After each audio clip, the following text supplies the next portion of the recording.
தங்கைக்கு கணவனை தேட போய் தனக்கு தேடி கொண்ட KS ஜெயலட்சுமி அப்படின்னு போட்டிருக்கு. அப்படி என்ன இது கொடுமையாக இருக்கே, யார் என்ன பண்ண. எங்களாம் குழந்தைலாம் பிறந்ததுக்கப்புறம் சொன்னார், நான் பண்ண வேலை இப்போ குழந்தைல பற்றி சந்தோஷமாக இருக்கீங்களான்னு. நீங்கள் என்ன பண்ணீங்க, நாங்களே தானே பார்த்துக்கிட்டோம் அப்படின்னா.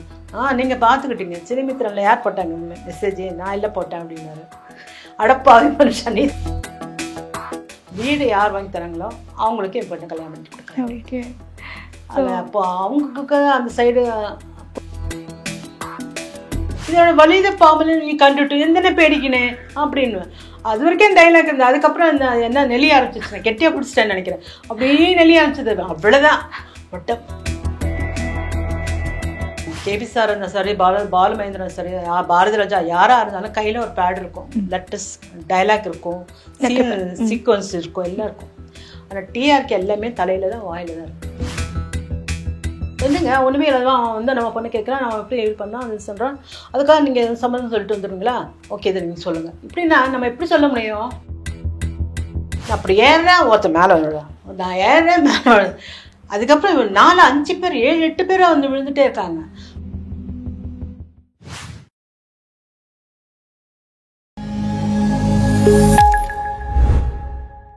irregular periods என்னதான் பண்றது? உங்க பிரச்சனைகளை கட்டுப்படுத்த லயன் டேட் சிரப் தினமும் 2 ஸ்பூன்.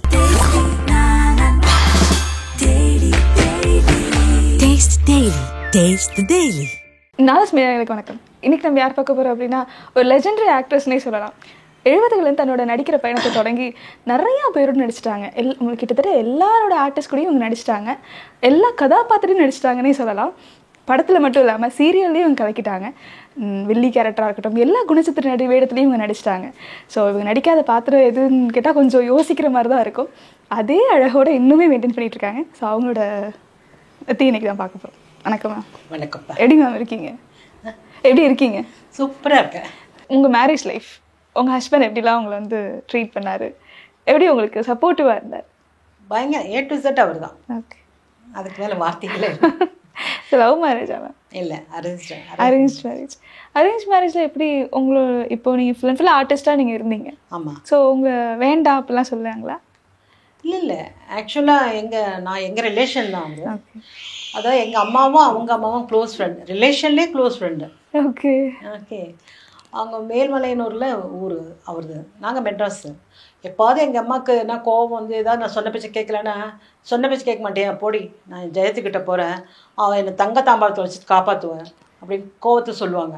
அவங்க ரொம்ப வருஷமாக அதை சொல்லிகிட்டே இருந்தாங்க. நான் நினச்சேன், யாரும் அந்த ஜெயம் நீங்கள் சும்மா எப்போ போனால் தங்கத்தாம்பாளத்தில் தாங்குவான்றீங்க, வாங்க ஒரு நாளைக்கு போய் பார்த்துட்டு வரும் அப்படின்ட்டு ஒரு நாள் போனோம். ஒரு வாட்டி ஏதோ போனோம்.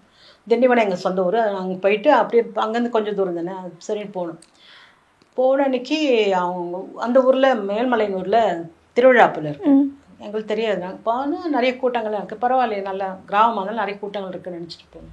அப்புறம் வீட்டுக்கு போனோன்னா 2 பேரும் ஆற தழுவிட்டு, எங்கள் அப்பாவும் அவங்க அப்பாவும் இவங்க அப்பாவும் ரொம்ப ஃப்ரெண்டு போனோம்.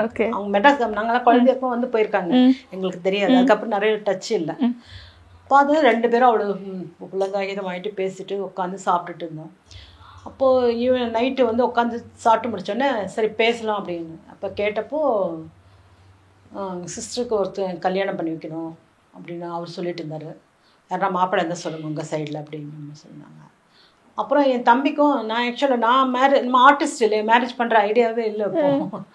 அப்போ என் தம்பிக்கு என்ன பிரதருக்கெல்லாம் கல்யாணம் பெரிய அண்ணனுக்குலாம் கல்யாணம் பண்ணி வச்சிட்டேன், தம்பிக்கு மட்டும் தான் பண்ணலை இன்னும். ஆனால் தம்பிக்கு ஒரு பொண்ணு இருந்தால் சொல்லுங்கள், அவனுக்கு கல்யாணம் பண்ணி வச்சிடலாம் அப்படின்னு சொல்லிட்டு இப்படி பேச ஆரம்பித்தோடனே சரி பொண்ணுக்கு.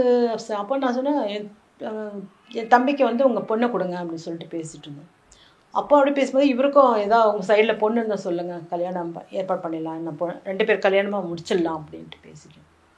சரி ஓகே எல்லாம் பேசிட்டோம். மறுநாள் காலையில் எழுந்திரிச்சிட்டோம், டிஃபன் சாப்பிட்டுட்டு கிளம்பிட்டு ஒரு நாள் வெள்ளிக்கிழமை காலையில் வந்து எண்ணெய் தேய்ச்சி குளிச்சுட்ருக்கேன். அப்போ வீட்டில் மம்மி வந்து கதவு தட்டுறாங்க. என்னம்மாண்ணு, இப்போ சினிமித்திரனில் உன்னை பற்றி போட்டிருக்காங்க. என்ன போட்டிருக்காங்க? தங்கைக்கு கணவனை தேட போய் தனக்கு தேடி கொண்ட KS ஜெயலட்சுமி அப்படின்னு போட்டிருக்கு. அப்படி என்ன இது கொடுமையாக இருக்கே, யார் நான் போன தம்பிக்கு தான் தேட, தங்கச்சி இங்கே எங்கே போனேன் நான் அப்படின்னு. அப்புறம் பார்த்தா ஈவினிங் வந்து பார்த்தா சின்ன பெரிய மாமனார் எங்கள் அப்பா சின்ன மாமனார் எல்லோரும் வீட்டுக்கு வந்துட்டாங்க. அவங்களும் அந்த புக்கை பார்த்துருக்காங்க. Okay okay. அவங்களும் லஞ்ச் சாப்பிட்டு புறப்பட்டு வந்துட்டாங்க. வந்துட்டு என்னம்மா இது மாதிரி வந்திருக்கு, நீங்கள் நியூஸ் கொடுத்தீங்களா? அது மாதிரி அங்கே எதுவுமே கொடுக்கல சார். அப்போ யார் கொடுத்தாங்க தெரியாது, எங்களுக்கு தெரியாது, அவருக்கும் தெரியாது, எனக்கும் தெரியாது, யாருக்குமே தெரியாது. ஆனால் இது யாரும் தேர்ட் பர்சன் அவங்க யாரோ கொடுத்துருக்காங்க. இப்போ நம்ம ரொம்ப நாள் கழிச்சு தெரியும் அவரோட ஃப்ரெண்டு தான் கலகம் பண்ணி வச்சுருக்காருன்னு. ஓ, அது ரொம்ப வருஷம் கழிச்சு. ஓகே. எங்களாம் குழந்தைல பிறந்ததுக்கப்புறம் சொன்னார், நான் பண்ண வேலை இப்போ குழந்தைல பற்றி சந்தோஷமாக இருக்கீங்களான்னு. நீங்கள் என்ன பண்ணீங்க? நாங்களே தானே பார்த்துக்கிட்டோம் அப்படின்னா. நீங்கள் பார்த்துக்கிட்டீங்க, சிலிமித்திரனில் யார் போட்டாங்க மெசேஜ்? நான் இல்லை போட்டேன் அப்படின்னாரு. அடப்பாவே மனுஷன், நீ தான் போட்டியா? சரி வாழ்க வளர்க அப்படின்னு. ஸோ நீங்கள் வந்து ஆர்டிஸ்டாக இருக்கும்போது நல்லா அழகாக எல்லாருமே உங்களை வந்து நிறையா அட்மையர் பண்ணியிருக்காங்க. யாராவது உங்ககிட்ட வந்து நான் கல்யாணம் பண்ணிக்கணும் அப்படிலாம் கேட்டிருக்காங்களா? கேட்டிருக்காங்க, நிறைய பேர் கேட்டிருக்காங்க. எங்கள் மம்மியும் சொல்லிட்டாங்க, எங்கள் ஒரு சொந்த வீடு வாங்கி கொடுங்க. இப்போ சொந்த வீடு இல்லை, நமக்கு வாடகை வீட்டில் தான் இருந்தோம். சொந்த வீடு வாங்கி கொடுங்க, அது என் பேரில் வேணாம், என் பொண்ணு பேர்லேயும் நீங்கள் வாங்கி கொடுங்க. ஏன்னா அவளுக்கு ஃப்யூச்சர் என்ன, அப்போல்லாம் ஆர்டிஸ்ட் லைஃப்பில் ஒரு மாதிரி இருக்கும் இல்லையா, நிரந்தரம் கிடையாது, நடிப்பும் நிரந்தரம் கிடையாது, வருமானமும் நிரந்தரம் கிடையாது. அவளுக்கு ஏதாவது வேணும். சப்போஸ் பெரிய வீடாக இருந்தால் ஒரு பாதை வந்து வாடகைக்கு விட்டு கூட வாழ்ந்துக்குவான் லைஃப்பில். என்னோடய ஃப்யூச்சரை மைண்டில் வச்சுட்டு அவங்க சொன்னாங்க, வீடு யார் வாங்கி தராங்களோ அவங்களுக்கு என் பொண்ணு கல்யாணம் பண்ணி கொடுக்குறேன். அதில் அப்போ அவங்களுக்கு அந்த சைடு கொடுக்குற அளவுக்கு வசதி இல்லாமல் இருந்திருக்கலாம். மேபி எனக்கு தெரியாது, என்ன ரீசன் தெரியாது. அண்ட் அவங்களாம் நான் சொன்னேன், கேட்டேன். அவங்க மம்மி வீடு கேட்டாங்க. நானே இப்போ தான் ஃபீல்டுக்கு வந்திருக்கேன், நான் எப்படி அவ்வளோ பெரிய வீடெல்லாம் வாங்கி தர முடியும் அப்படின்னு. அதுக்கு நான் என்ன பண்ணுறது அப்படின்னு. ஆனால் உங்களை விட எனக்கு மனசே இல்லையே, என்ன பண்ணுறது. பாப்பா வெயிட் பண்ணுவோம், இப்படியே இருப்போம், நமக்கு எப்போ ப்ராப்தம் இருக்கோ அப்போ நடக்கட்டும் அப்படின்னு சொல்லிட்டு அப்படியே விட்டுட்டோம். நல்லது. நீங்களும் எந்த ஒரு ரிலேஷன்ஷிப்பும் எதுவுமே கிடையாது? எந்த ஒரு ரிலேஷன்ஷிப்பில் அப்போ எதுவுமே கிடையாது உங்களுக்கு? நான் எதுவுமே இல்லை. ஓகே. ஸோ நீங்கள் நிறையா படத்தில் வந்து நிறைய சாகச விஷயங்கள்லாம் நிறையா போட்டிருக்கீங்களா மேம்? பாம்பு கையில் பிடிக்கிறது அதெல்லாம் இருக்குல்ல? அதெல்லாம் அந்த முதல் படத்துலேயே வந்து குதிரை ஹார்ஸ் ரைடிங் பண்ணி அது பெரிய சாதனையே பண்ணியிருக்கணுமா. ரெண்டாவது இந்த வனஜா கிரிஜான்னு ஒரு படம், நம்ம கேஆர் சார் டைரக்ஷனில் செம்ம படம், காமெடி தான், பட் இருந்தாலும் நல்ல படம். அதில் வந்து பாம்பெல்லாம் இருக்கும். அந்த பாம்பு வைத்தியம் பண்ணுறது நெப்போலியன் சாரும் ராம்கே வந்து கொஞ்சம் ஆளுங்களுக்கு வைத்தியம் பண்ணுறாங்க. 2 டாக்டர்ஸ் இல்லையா, ஸோ 2 பேஷண்ட்டு அங்கே இருப்பாங்க. ஸோ வைத்தியம் பண்ணுறதுக்காக, பாம்புக்கு வைத்தியம் பண்ணுறதுக்காக ஒரு பாம்பு ஆட்டி வந்திருப்பான். வந்துட்டு அவன் வந்து பேசுவான், இன்னும் அந்த பாம்புக்கு என்ன, பாம்பு நேரத்துலேருந்து ஒன்றுமே சாப்பிடலைங்க குட்டி, அது என்ன பேசணும், கண்ணையே என்ன சொல்லுவோம், இது சாப்பிடவே இல்லை அப்படின்னு சொல்லிட்டு இருப்பாங்க. அப்படியா இங்கே கொடுக்க பார்க்கலாம் அப்படின்னு சொல்லிட்டு விவேக் இப்படி பிடிப்பார், அது நெளிஞ்ச உடனே கம்முன்னு விட்டுருவாரு. அது என்ன எல்லாம் உள்ள மேய ஆரம்பிச்சிடும். உடனே ஒரே ஆஸ்பத்திரி கலவரமாக இருக்கும். என்ன எந்த எந்த எந்த எந்த எந்த எந்த இல்லையா பாவா எப்படியா அப்படின்னு இதுவா எப்படியா. அப்போ தான் செந்தில் படுத்துருப்பாரு, செந்தில் மேலே இப்படி இருக்கும் உட்காந்துட்டு. ஓகே. அவரை பார்த்து அப்படி இருக்கும். பார்த்தோன்னே எந்தனை பேடிக்கினே இது எந்த எத்தனை அப்படின்னு. சரி சரி பயம் இல்லைல்ல, இப்போ நீ எப்படி பார்ப்போம் அப்படின்னு. சரி நான் பிடிச்சிக்கிறேன் அப்படின்னு போவேன். கிட்ட போயிட்டேன். எனக்கு பாம்புன்னா பயம் தானே. ஆக்சுவல் ரொம்ப பயம் எனக்கு பாம்பு. நான் சின்ன பூச்சி பூரானாவே எனக்கு பிடிக்காது. எனக்கு அந்த ஊறுது அதெல்லாம் பார்த்தாலே எனக்கு ரொம்ப அருவருப்பாக இருக்கும். பாம்பு வந்து செந்தில் சார் அப்படி படுத்திருக்காரு, அவர் கால் கிட்ட அப்படி நிற்கிது, அது படம் வேறு எடுத்துட்டு இருக்கு, இவ்வளோ நீட்டு பாம்பு. ஓகே. கேமரா அங்கே வச்சுட்டாங்க கிட்ட. ஜெயலட்சுமிம்மா கேசியம்மா அது எப்படிங்க சார், பிடிங்கம்மா சார், பாம்பு சார், ஆனால் கயிறு வச்சுட்டு பிடிங்கன்றீங்க, பாம்பு சார், பாம்பை போய் நான் எப்படி சார் பிடிக்க முடியும்? நோ சார், எனக்கு ரொம்ப பயம். I won't do it. இது வரைக்கும் நான் சொன்னதே கிடையாது அந்த மாதிரி வார்த்தையை. ஐ ஒன்ட் டூ இட்னு சொல்லிட்டேன். ஐயோ அம்மாப்பா பாருங்கள் கேமரா ஓடிட்டுருக்கு, சீக்கிரம் வாங்க, சீக்கிரம் வந்து பிடிங்க சார், பயமாக இருக்குது சார். அவருக்கு தெலுங்கு தெரியுமா சார், பயங்க வந்து சார், ராமா வாமா வாமா வாமா சார், பயமாக இருக்குது சார், சார் பயமாக இருக்குது சார், பயமாக இருக்குது சார். வந்துட்டீங்க கிட்ட வந்துட்டீங்க வாங்க கேமரா ஓடிட்டு இருக்கு பாருங்க, சீக்கிரம் வாங்க இப்படியே சொல்லிட்டே சார். வந்துட்டு கிட்ட வந்துட்டு அது இப்படி வர பண்ணுது, இப்படி வர பண்ணுது. எங்கே கொத்திரமானு பயம். அப்படி தூக்குங்க. எனக்கு முன்ன பின்னே அது பிடிச்சது கூட தெரியாது, எப்படி பிடிக்கணும், கெட்டியாக பிடிக்கணும் இல்லை லேசாக பிடிக்கணும் ஒன்றும் தெரியாது. அப்படியே நடிக்கிட்டே போய் கப்புக்கன்னு பிடிச்சிட்டு, இத்தனை சின்ன பாம்பால் இதில் கண்டு எத்தனை பேடிக்கணு, நான் இதை விட வள்ளிய பாம்பலை கண்டுட்டு அப்படின்னு அது டைலாக்லாம் பேச எல்லாம் எடுத்துகிட்டே இருந்தாங்க. அதை பார்த்தா டைன் எண்ணி அனுப்பிச்சது, அவ்வளோதான் விட்டேன் ஒரு அடி. அது எங்கே போய் விழுந்துச்சுன்னு பாவங்க ஐயோ என் பொண்ணை காணும் உங்கள் பொண்ணு எங்கேயோ என் கூட ஓடி இருக்கும்பா அங்கே அந்த பக்கம் தான் போட்டு அங்கே தான் போடுறது அப்படி. ஐயோ ரொம்ப பயத்துல நீங்க டயலாக் பேசிட்டீங்க கரெக்டா. ஆனா பேசிட்டேன் கையில வச்சுட்டு அதான் வீரம் பேச வர இத்தனை சிறிய பாம்பல்லே இதோட வலித பாம்பல் நீ கண்டுட்டு எந்தன பேடிக்கினே அப்படின்னு அது வரைக்கும் டைலாக் இருந்தது. அதுக்கப்புறம் இந்த என்ன நெளிய ஆரம்பிச்சிச்சு கெட்டியா பிடிச்சிட்டேன்னு நினைக்கிறேன். அப்படியே நெளிய ஆரம்பிச்சது அவ்வளவுதான். உடம்பு ஃபுல்லா வடவடன்னு ஆயிப்போச்சு. அப்புறம் இந்த பாம்பை பார்த்தாங்களா இல்லையா? அதுக்கப்புறம் அதனால நான் சொன்னேன் அப்படியே அங்கே இருக்கோம் பாருங்க அந்த மூலையை தான் போட்டேன் அப்படின்னு. அங்கே போயிட்டு ஒன்று நல்லா ஆயிடுச்சு. ஸோ டிஆர் சார் அவரோட நடித்தவர் சில படங்கள் யாரு? டி ராஜேந்திரன் சார் அவர் சொல்லவே முடியாது உண்மையிலே. அஸ்தாவதானின்னா அவர் அதாவது எல்லாமே நம்ம கேபி சார் இருந்தால் சரி பாலுமகேந்திரன் சரி பாரதி ராஜா யாராக இருந்தாலும் கையில் ஒரு பேட் இருக்கும், லெட்டஸ் டைலாக் இருக்கும், சீக்வன்ஸ் இருக்கும், எல்லாம் இருக்கும். ஆனால் டிஆர்க்கு எல்லாமே தலையில் தான் வாயில் தான் இருக்கு.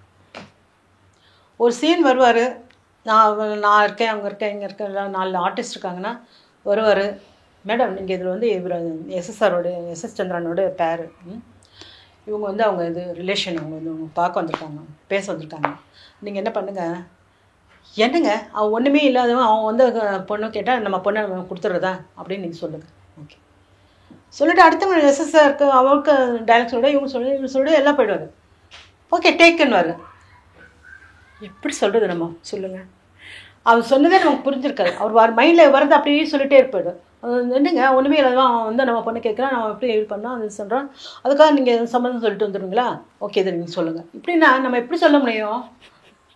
இப்படி சொல்லிட்டு போயிடுவார். போயிட்டு ஓகேம்மா டேக்கா அப்போ மானிட்டர் பார்க்கலாமா என்ன சார் உங்களுக்கு புரிஞ்சதா உங்களுக்கு தெரியுமா ஓகேவா அப்படின்னு. இல்லை சார் அப்போ நான் கேட்கணும் எப்படி கேட்குறது அப்படின்னு எல்லாமே தேங்க. நான் சொன்னேன் சார் ஒரு சின்ன ரிக்வஸ்ட் சார் இப்போது நான் சொன்னீங்க என்ன நாம் வந்து என்னங்க அவ்வளோ குறைச்சலாம் அப்படின்னு சொன்னீங்க அதுக்கப்புறம் என்ன டைலாக் அது என்ன புரியல சார் அப்படின்னா அதுக்கப்புறம் திரும்ப வந்து அவர் வந்து ஃபுல்லாக சொல்கிறாரு. எனக்கு உண்மையில புரியல. அது இல்லாமல் இந்த கேமராவில் உட்காந்துட்டு அது நம்ம பண்ணுறதுக்கு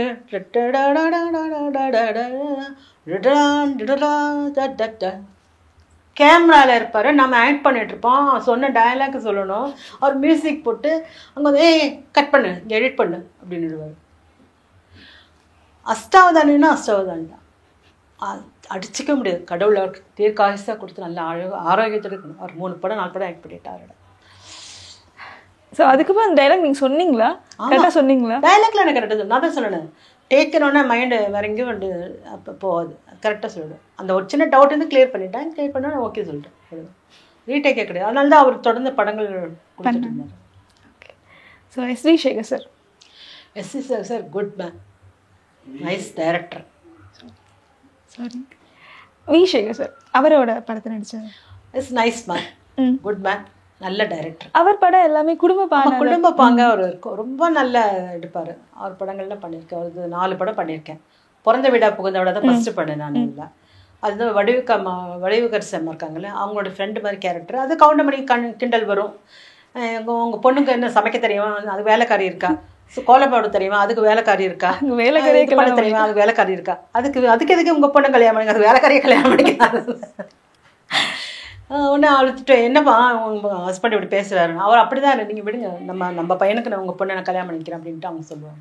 அது ஒரு காமெடி ஃபஸ்ட்டு அது. அதுக்கப்புறம் வந்து என்ன பண்ணது பொண்டாட்டி நல்லவன். பொண்டாட்டி சொன்னால் கேட்டுக்கணும். பொண்டாட்டி நல்லவங்கிறது இவர் படம், செந்தில்நாதன் படம். பொண்டாட்டி சொன்னால் கேட்டுக்கணுங்கிறது இவர் படம். இவர் படத்தில் வந்து விசித்ராவுக்கு அம்மா கேரக்டர்.